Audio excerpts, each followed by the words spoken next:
The 2014 legislative session has officially begun in Santa Fe. Governor Susana Martinez is expected to address lawmakers in about an hour to kick off a 30-day session meant to focus on the budget.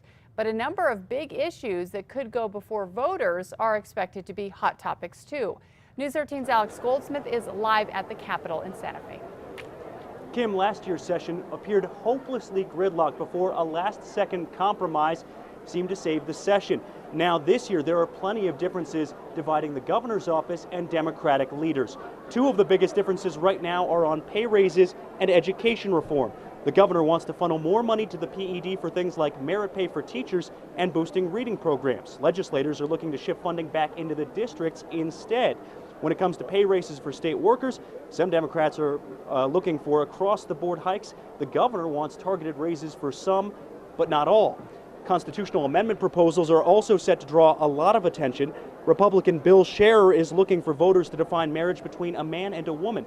Democratic Party Chair Sam Bregman is pushing for a $10 an hour minimum wage and using the permanent fund to fund pre-K education programs.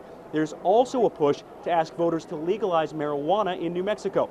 Lawmakers I spoke to are divided on what belongs on the ballot. Constitutional amendments are not the way to try to do legislation. Some of these things are appropriate for constitutional amendments, the marriage issue might be, but some of them are certainly not something you want to do. We're one of the few states that doesn't have referendums. People cannot create statutes. So a lot of times, the only time people can really voice their opinion is through a constitutional amendment. The governor is set to address lawmakers here in the House chambers at around 1 o'clock. You can watch that speech live on KRQE.com. Back to you. Okay, thanks, Alex. Last week's Roswell school shooting is expected to be a significant part of the governor's speech. We're hearing that John Masterson, the teacher who stopped the accused shooter, Mason Campbell, at Berendo Middle School, will be one of the governor's guests on the House floor.